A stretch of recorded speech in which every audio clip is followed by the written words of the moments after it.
If you've ever struggled with fear, doubt, or worry, and wondering what your true purpose was all about, then this podcast is for you. In this show, your host, Sylvia Worsham, will interview elite experts and ordinary people that have created extraordinary lives. So here's your host, Sylvia Worsham.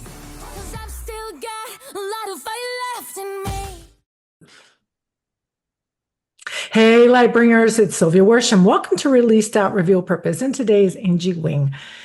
And lots of similarities between Angie and I read her history and I was like, really? Come on. She left medical device sales over 7 years ago and then lived in over 40 countries. I mean, that blew me away when I read that. I thought, how neat, what a neat life. And she's here to share with us her story of transformation, that first act, kind of moving through the 40 countries and then landing now in the space that she finds herself in. So without further ado, Angie, thank you so much for joining us on Released Out Reveal Purpose. Hello, thank you for having me. It's awesome. And where are you hailing from, Angie? Where are you at? I am in Denver, Colorado. So of all the places I've lived around the world, I ended up in good old Denver, and I'm loving it actually. Well, who wouldn't, right? Mountains and fresh air and awesome weather. I mean, I would be all over that. I mean, I'm in Austin, Texas, and you don't want to be outside right now. It's Yeah. humid, it's hot. No one wants to be outside. So I'm grateful that you are still in the United States and that you have this awesome story to share with us. So do dive into your story of transformation. Yeah. Okay. So I guess to give you a little backstory before the quitting of the corporate, which was the scariest thing I've ever done. And if anyone's thinking about making the move, and I'm sure you can also relate. But the reason that I ended up making this move at the height of my career was I studied social impact in college, right? So while everyone else was training to be an accountant or a lawyer, I um, I was really, really fascinated with understanding the big global environmental and social challenges, the climate change, all of the humanitarian issues, the human rights issues. And so I studied all of that in school. And this was before everybody else was talking about it. I think now what's going on in the world, everyone is kind of paying more attention to some of these big issues. But back then, I won't date myself, nobody was really talking about it. And all I wanted was to find a way to make an impact. But then there's this kind of conundrum that we all face where we want to do something good for the world, but we also have to make money and we have to support ourselves. And I came out of school with almost $300,000 in student loan debt because I got a master's from the University of Miami and it was expensive, private. So, I tried so hard to figure out a way that I could kind of like make enough money to pay my debt and also make an impact and kind of do something big in the world. But like so many other people, I was kind of forced to become normal and get a real job. And I kind of just made this decision that if I'm going to do this, I'm going to make a lot of money then. So I did similar to you. I got into the medical device industry.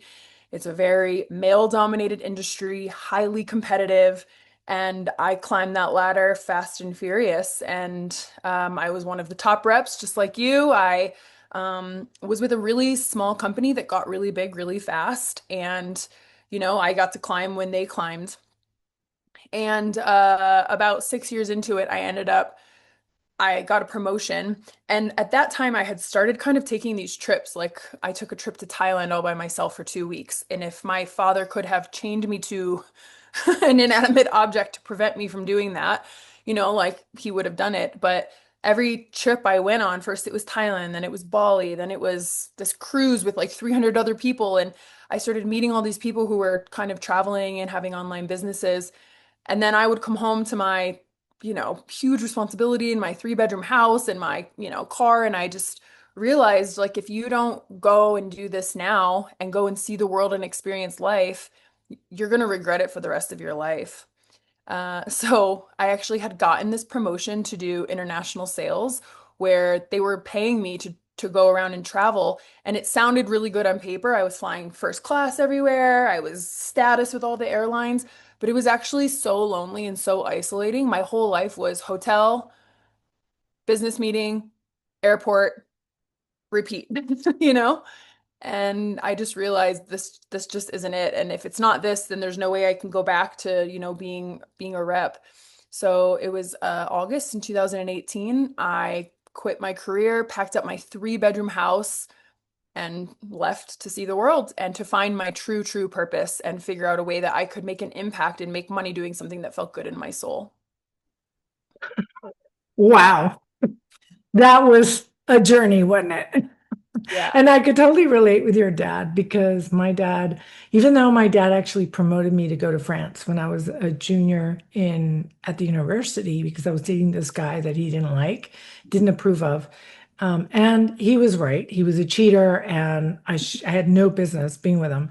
But I can totally understand a father's fear of like, what are you doing? Do you not have purpose? Do you not have I think for men, it's really hard because they have a great sense of identity versus women. Women, because we nurture and we've been modeled to nurture to others, we forget to kind of nurture ourselves at times. So I commend you for nurturing yourself into saying, hey, you know what? There's more to life than this, and I want to go and explore and find out. So do tell us, how did you find out that what you wanted to do in this act that you're currently doing, what were those steps and those lessons learned? Yeah, well, I think because I had studied international development in college, I knew I wanted to do something big involving social impact, something big involving some of these big societal and global issues. And I think most people, or a lot of people, like they'll get into their careers, which are like a normal career, and then that kind of voice just kind of quiets down, or maybe you have kids, or maybe your life takes another path where maybe you find your purpose in other ways. But for me, that whisper, that scream telling me I was meant for a different path, it didn't go away. It actually got louder to the point where I couldn't ignore it anymore. It was like this voice of my soul telling me, if you don't do this, you're going to regret it. And I think when I started traveling, I started connecting with a community. The big pivotal moment was I went on this adventure called the Nomad Cruise, and it's a cruise that left out of Spain and then it traveled 2 weeks across the Atlantic and it ended in Panama, and it was with like 350 other people. So I met all these friends, and then the day we landed in Panama, they all got to go continue traveling, and I had to go right back. Like I had to fly out that day to go back. Just getting 2 weeks off of work is unheard of in corporate America, where in other parts of the world, like they work to live, not the other way around. So then I'm back, working 60 hours a week to catch up because I had just taken this 2 week holiday. And now I'm watching on social media while all of my new friends are, working on their businesses and, jumping into the ocean in Panama from. And so I think that was when I really had this pivotal moment. But I want to say though, like, to your point, with people not supporting you, that was the scariest thing I had ever done because I'm sure you can relate.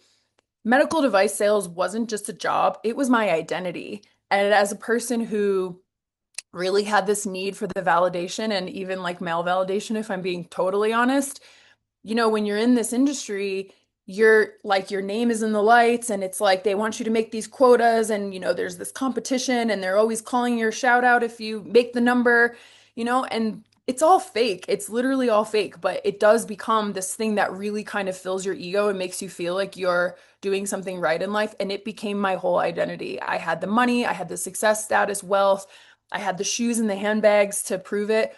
And then when you decide you're going to do something that is so against what society expects, nobody's going to support you. There's nobody that's going to say, like, I think you should follow your dream. It's like they watch you jump into the ocean and they're all just kind of peering over to see if you're going to drown or not. And they're all talking about you, and it was like all my career mentors, all of my girlfriends, all of my family. Like, there wasn't a single person who supported this idea except my travel friends who were also doing the thing and had also made the jump. And so that's where you really, if you're feeling this call that you're meant for something different, it really forces you to like find that voice within. And if you've been a people pleaser your whole life, sometimes you don't even know how to hear that voice, or you don't even know you have a voice, you know? And so, as much as this was about a journey around the world, it was also about a journey of getting to know myself and coming home to myself, something that I think as women, we're taught to abandon ourselves at such a young age in our whole lives. And so it's really this journey of I left the United States to travel the world, and in the process I learned how to come home, but come home to myself, you know? Totally. Oh my God. As soon as you said that, I felt the presence of the Holy Spirit. So Yeah. I knew that yes, there's a true connection between you and I. I can totally relate to the whole identity piece.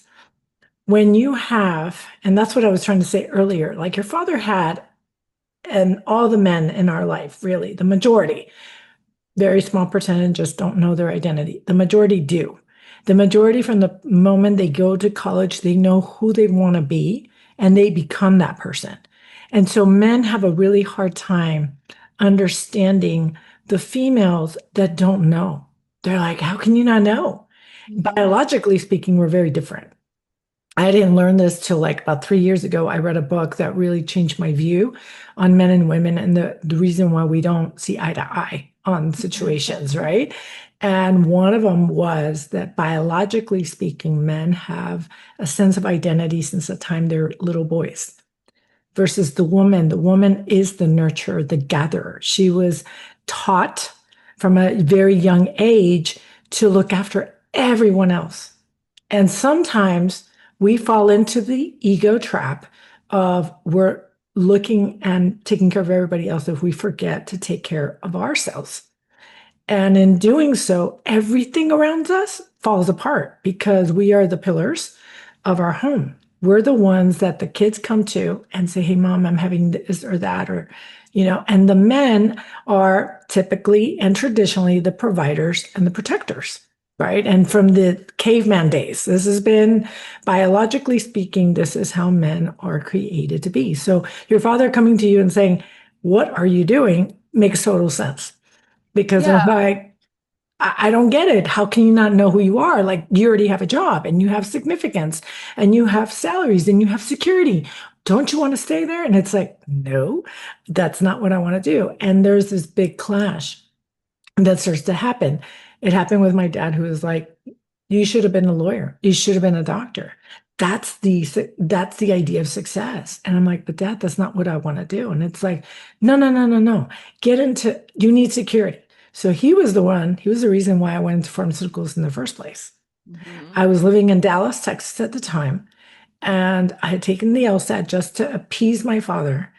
And I was always the one searching for my father's validation because I never Yes. had it. Oh, I never felt like I had it. And no matter how many achievements I achieved, and believe me, like you, I was a super high achiever, perfectionist, completely killed myself doing it. When I got married young and I started to be on these boards of directors, like the American Heart Association board of directors, and I chaired a gala. And my father still wasn't satisfied. He's like, no, you could have been a lawyer, you could have been a doctor. It's not enough. Got to do more. And then it was like I was trying to get a promotion at Pfizer. I got several no's and finally get a promotion. I finally become number one. I'm standing on stage. I'm like, is this it? Wow, this doesn't feel like happiness, you know? But like you, we seek validation outside of ourselves. That's not where happiness happens. Happiness occurs when we turn inward and we start listening to our soul identity. Because, in my opinion, there's two identities kind of battling it out constantly inside of us, the ego identity and the soul identity. And the ego is based on the modeling we received and the experiences we had, the significant emotional events we had in our life, creating these belief systems that don't align to the person we're becoming. The soul identity is the person we are becoming and the person we were created to be. But we have all these layers of fear and limiting beliefs and patterns of behavior and habits that just don't align. All these lovely things covering up our light. And so when we start to turn inward, and in my case, I'm very faith based, I started turning to God in very dark chapters. And He started to guide me out of that dark space into my light, into becoming an author. Had I not listened to His prompting, I would have never become an author. I would have never healed my relationship with my dad before he passed away. I would have never become a podcast host or anything like that would have never happened because I still would have been operating from that ego identity, which was achieve, achieve, achieve, achieve happiness. So yeah, totally agree with you on that. And I loved how you said it. The more I tried to ignore that voice, the louder it got. I find that so cool because it does get loud and it gets so incessant that you can't turn away from it. And when a prompting becomes like to the point where you just cannot turn away from it, it is what you are meant to do. So Yeah. once you took that action, tell me, Angie, did you feel peace as soon as you said yes to that? Actually, no, I didn't. I Okay. didn't feel the peace because, well, first of all, I just want to comment on something that you just said. I think the way that I look at it, which is very similar to what you were saying, is like your soul wants to take you on a journey. But in order for you to answer the call and to go on that journey, you have to go against the ego, the protective self. But it's like the soul doesn't operate with fear and logic. And we live in a world, especially with the men in our life, that are very based on this fear and logic, right? And so, in order for you to make the jump and to follow the path that your soul is trying to take you, it goes against, it defies logic. It doesn't make sense. It's something that is kind of like transcends that, and it's something that you do have to do based on faith. And I think the reason why it didn't get automatically easier for me is because I made the jump, but then I was still holding on and I had so much fear. I didn't have trust in God. I didn't have I had so much trauma in my body and so much conditioning that it took me a long time. And I think the first few years of the travel, while I was traveling the world and seeing the most beautiful, breathtaking things that life in the world has to offer, I was also on a big journey of healing myself and healing that people pleaser and acknowledging that fear. And I went through a period where I didn't talk to my dad because I had to step away in order to be able to heal myself. And so it didn't necessarily get easier, but it did. There was this feeling like I know I'm on the right path. And just because everyone else can't understand it doesn't mean that it's not right. It means that I'm listening to a different voice now, right? It's the voice of God, it's the voice of my soul, however one defines that. So there was, like, I guess, a peace, but I wouldn't necessarily say it was easy, but I also don't regret it. It was like the right thing.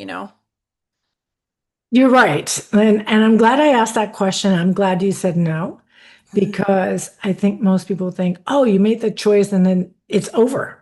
It's Yeah, done. It's a done deal. No, life isn't life isn't like that. It's always a journey. You're still going to have moments of grief. You're going to have these waves that are going to hit you. But what it does teach you, and this is what I heard you say in not so many words, was the more you stepped out in faith, the more you stepped out in courage, the more you found your way. yeah, And that piece, that is the piece that most people don't want to do because they want to see the path before them before they step into it. yeah. Yeah, because we live in this logic-based world, right? So, it takes a lot of courage to choose this path. Well, and we're programmed to look for the negative and the fear-based belief systems. We are programmed that way. We have to, as a life coach, when we coach clients, we're like, you got to search for the positive in life. It doesn't just automatically come to you. Your mind is conditioned to look for the negative in everything. You have to train your mind to focus on the positive and the gratitude pieces that every day gives you. Those Yeah, moments will fly right by you because you are searching for these big moments. And those sometimes exist, yes. Sometimes you'll have a moment of clarity and then you'll have smaller moments in between, and then big moments of clarity, and then small moments in between. And I thought it was going to be small moments and then that was it. Or like these big moments, and then, oof, I've reached the pinnacle. And that's not the journey of life. And the more you understand God's character and understand his word, you start to see how it applies in your own life and how things are just unfolding in your life. And you start realizing that you will always have difficult moments, and you will also have moments of joy. And it is a balance, and it is a view of you're never there. You get there when you transition into heaven. That's when you graduate. In this life, you will always be leveling up. You will always be in growth mode. Always, because there's always things we learn about ourselves with every experience we have. Right. And growth is not linear, right? It's like No. right. But I One do, would hope and one would wish. Yes, but yeah. no.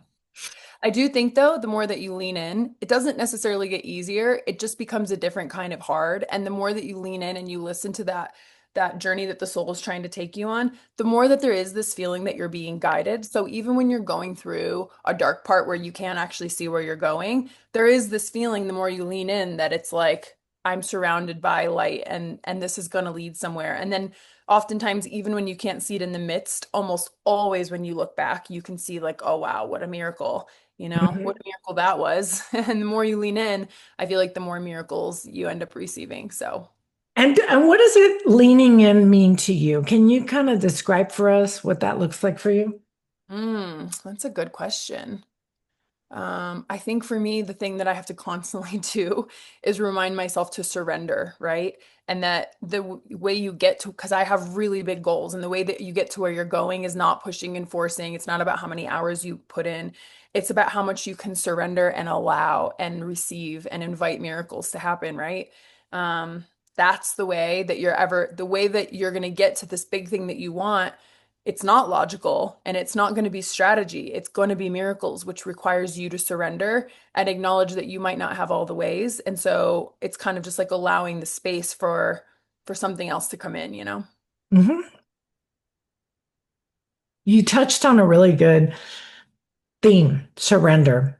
And that piece is by far the biggest level up I've had so far. We always think surrender is when you're facing six doctors in a hospital room, like I did in 2012. Yes, that's surrender too, because there comes a point in a major crossroads like that, a medical emergency, where there's nowhere else to go but faith and just surrendering into God's hands and just letting Him take the reins of what the next step is. Because in my case, like for example, the medical team, they weren't confident I was going to survive the night. So you don't have a choice. Then comes the piece of daily surrender. And daily surrender is a tough one because we are used to being in what we think we're in control. That's just an illusion of the mind, just like perfectionism is too. It's an illusion of the mind that we hold on to that prevents us from leaning in, from allowing the abundance to really seep into our lives because God or universe or whatever it is that you look up to is dying to give you the abundance that and answer the prayers that you want. What it requires of you is that surrender piece, is to say, all right, I'm going to do my thing. Like I'm going to follow you and I'm going to follow what honors you, and you're going to take over and you're going to do the rest. And what taught me daily surrender was when I heard my father had received a terminal medical diagnosis. His tumor was back, tumor that he had never quite got rid of since Vietnam. And he was 84 years old. And the doctor said, there's nothing else we can do. We can't do radiation. We can't do surgery on you. You'll die on the table. It was August of 2023. And in those years, I had been really high on wanting to find my identity in Christ and been watching all these shows, all these faith-based shows. And one of them was The War Room. And it's about this couple whose marriage is falling apart. They've been married for 16 years. And this little old lady who plays a lot of these in the Alex Kendrick films, she's always the one that prays and that guides the younger women. And in it, she describes a war room. It's called the war room. War room is a closet, a prayer closet that you design, and you go in there and you go to war against the true enemy, which is the evil forces in the spiritual realm causing havoc, right, in your marriage, what we term spiritual warfare. And so I was going in there daily and just kind of laying it at God's feet. I don't have control over my father's diagnosis. I am laying it at your feet. I would bawl my eyes out. I had zero control of the situation. I lived away from my parents. Now I live in Austin and they live in South Texas. So it's a good 6.5, 7 hour drive if I want to drive it, an hour flight. And I was doing that every month. I was going to see my dad and pretty much say goodbye because I knew it was coming. But in that process of daily surrender to God, I learned how to do it. And I did it in the darkest chapter of my life to date, right? Because one of our biggest fears as human beings is the loss of a parent.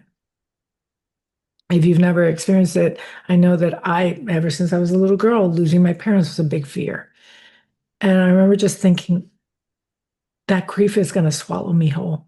Like, I don't know if I'm going to be able to put one foot in front of the other. And I have so much to do in my life, and I don't know how I'm going to do this. And God said, you rest on me. Mhm. I am the one that's going to give you the necessary strength. And from one day to the next, I felt the supernatural strength and courage to face this fear. And it came out of nowhere. But we all know, you and I both know, that it doesn't come out of nowhere. It comes from Him. And He's always been there, guiding us through our soul. Our soul and our spirit are aligned. If only we just turn inward every time we're facing something not as great. And even in the everyday, even when you are having your best life, you still turn to Him for guidance. You still turn to your soul and say, okay, what's next? What do I do? How do I honor you guys next? What else can I do?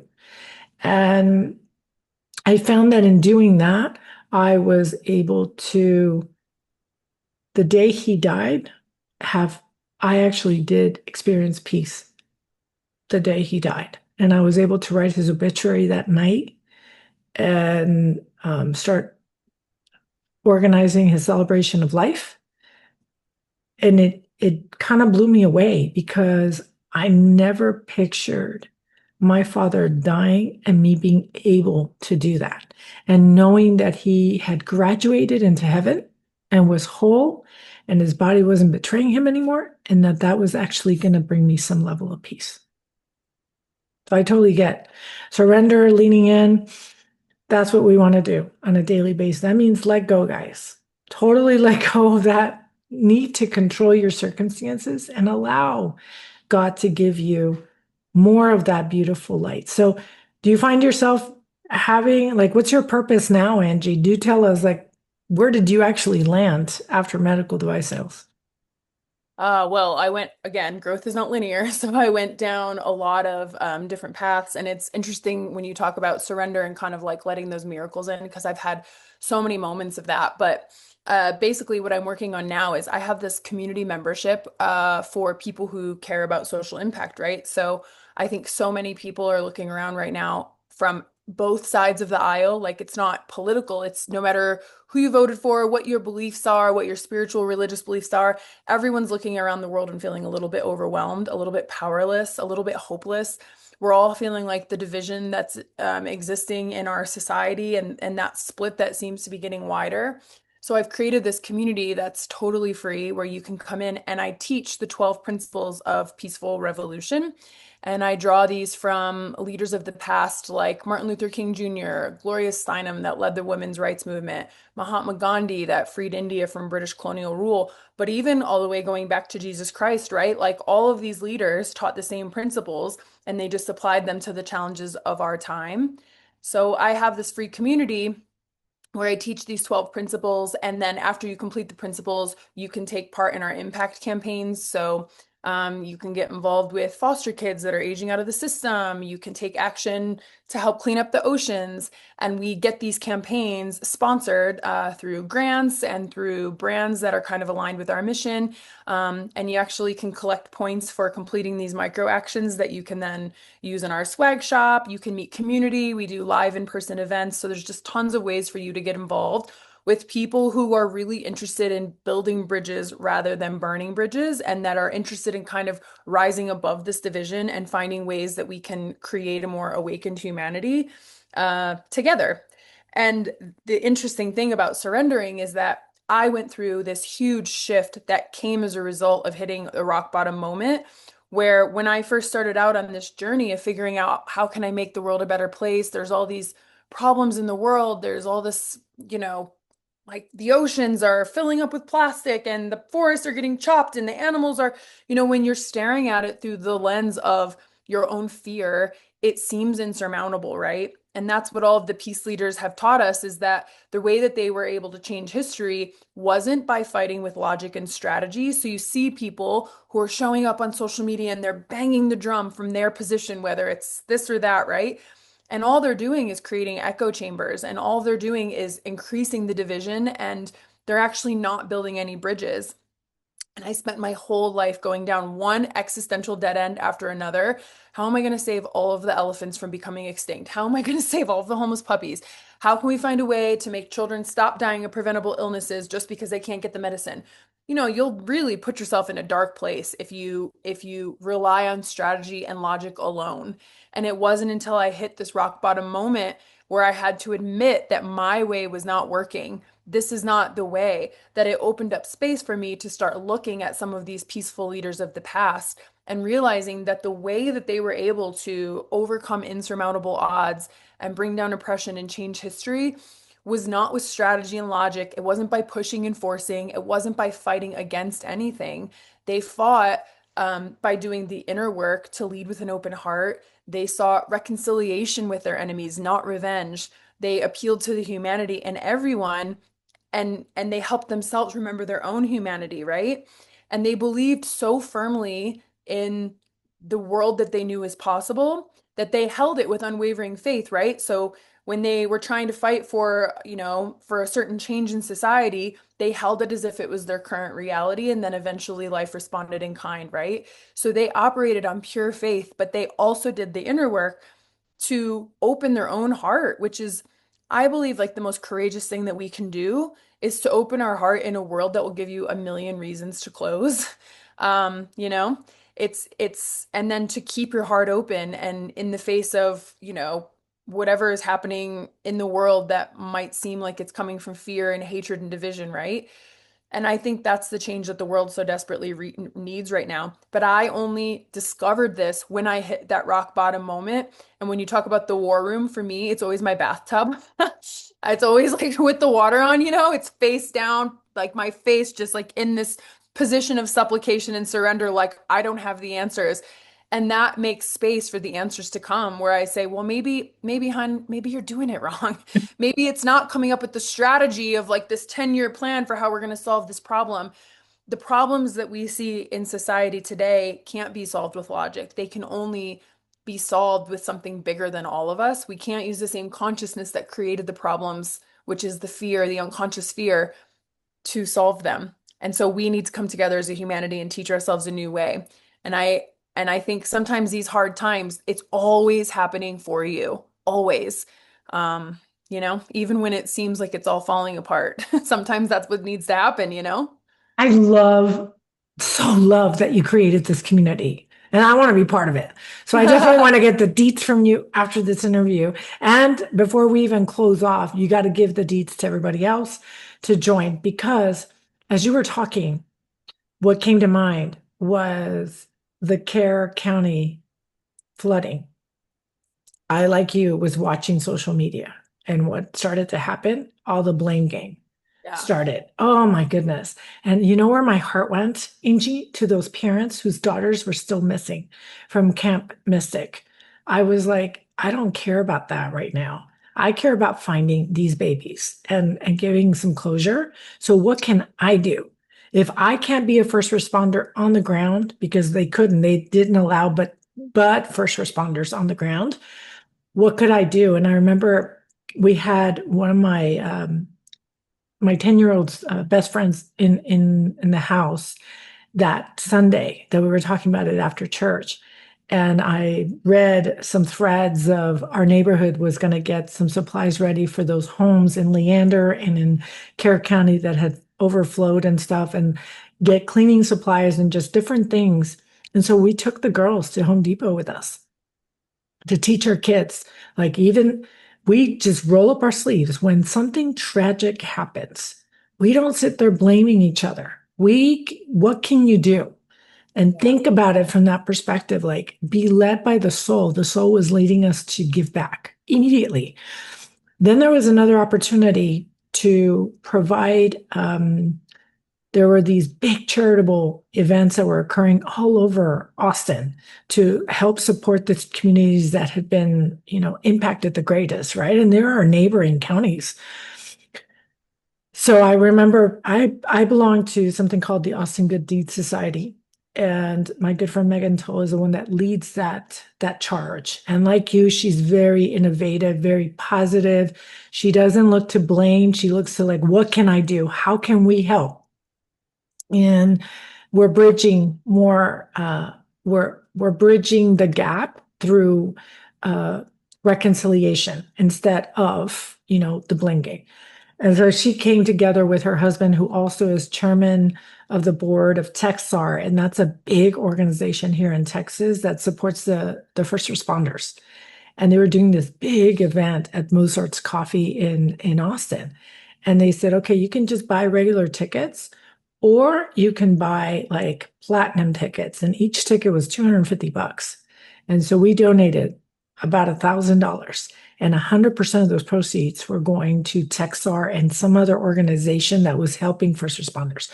But as you were speaking, I was thinking of that. And I was thinking of all the people on social media that all they did was, what did you call it? The echo effect? Like, where it was just like the negative. Oh, creating an echo chamber. Echo chamber. Thank you. And I thought to myself, there is a time and a place to discuss this, and now is not the time. Yeah. Now is the time to roll up our sleeves, and as a human race, forget our politics, forget our race. None of that matters right now. Just as human beings, what can we do to help each other? So I commend you. I don't know what is the name of your organization? It's called the Sacred Rebellion. So you can find This, me on Instagram, and I have a bunch of free resources and access to the free community right there. Sacred Rebellion. and that's what it's called. At Sacred, like at Yeah. Sacred. Okay. Sacred.rebellion. Yeah, the thing about it is that you have to keep in mind that politics only exists to divide. They need us to be divided because that's how the power structures work. If everybody is having these conversations and they're kind of like able to hold space for nuance, and if we're encouraged to kind of see the truth in both sides and recognize that the real truth exists somewhere in the middle, then the power structure, this polarity of like the left versus the right, the red versus the blue, it can't exist. It needs people to be divided. And so they use anything that happens in society and they politicize things that actually should just be global humanitarian issues. And I mean, like, for instance, if you guys remember back to the PTSD we're all experiencing from COVID, right? It's like they take these issues of like, well, if you don't do the thing, then you're this name. And they use this dehumanizing language, right? Where the truth is like the world would look much different if we didn't have vaccines. We need vaccines. And at the same time, I have concerns about how the vaccines are made. So can we weigh both sides, and can we try to find the truth that exists in the middle? Because the truth is we're both right, but politics doesn't want us to have those conversations. They want us to be divided. It's either this or it's that. It's black or it's white, and there's no space for nuance, right? And so in a way, they're lobbying these propaganda campaigns against us, and it's up to us to be able to take a step back and to rise above that and to say, like, I'm not going to be conditioned by this anymore, right? And I'm not going to see a person that voted differently than me as my enemy. I'm going to seek this reconciliation, and I'm going to try to find a way that we can build bridges, because that's really the only hope that we have, right? That's really the only hope. Yeah, it is. And I totally am total agreement with you. I see it, and there's just so much division. It breaks my heart that nobody can see. And you're right. they're both right. And at the same time, they're both wrong in their approach. Yeah. Holy moly. I'm Yeah. like, can't you all see that? Like, it's so obvious. I know. But when people get caught up in the emotional part of things, that's where all logic goes out the door too. And that's why it's a balance. How can we be more compassionate, empathetic, and yet also kind of like how can we actually make things happen? Yeah. Because you still need some level of strategy, but it's not all strategy and it's not all emotion. It's the right amount of emotion and the right amount of logic, and then we're probably going to land right in the middle. Yeah, what I like to say is like, so the peace leaders of history, they taught what they call soul force, right? Which is this like alignment, right? The alignment with the power of truth and love. It's like leading with an open heart, the way that we're reaching across the aisle. And when you do this inner work to create this alignment, and when you create change from frequency first by holding the vibration for the change you know is possible, then when you take action, it becomes supercharged because it's being kind of like supercharged by the love that it's like being rooted in, right? So if you're leading from fear and you're taking action, then it's like you're trying to climb this mountain and you're not actually getting anywhere. But when you kind of surrender it and say, look, I can't do this alone. I need the power of the higher power to come in and kind of guide me. And I'm going to open up my heart and I'm going to fight, but I'm going to fight with love. Then your actions become supercharged and you realize that you don't have to fight against anything, right? And it's the same like when you're speaking out on social media, right? If you're speaking from this anger and you're constantly banging the drum of everything that's wrong, you become exhausted and your words repel, right? You're pushing people away and you're creating echo chambers where it's just a bunch of people who believe like you do.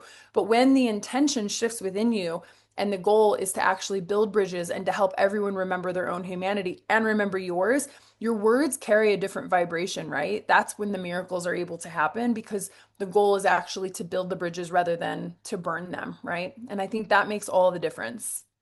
What a way to end this episode.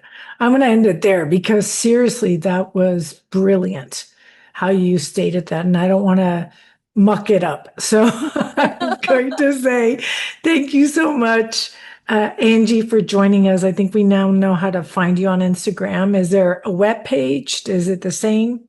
Yeah, I can give it to you to link in the show notes if you want. And then people can join. Like I said, it's totally free and it helps us as well because the more people we have in the community that are taking these micro actions, the more we're able to go to our investors to say, look, we have a community and they're engaged.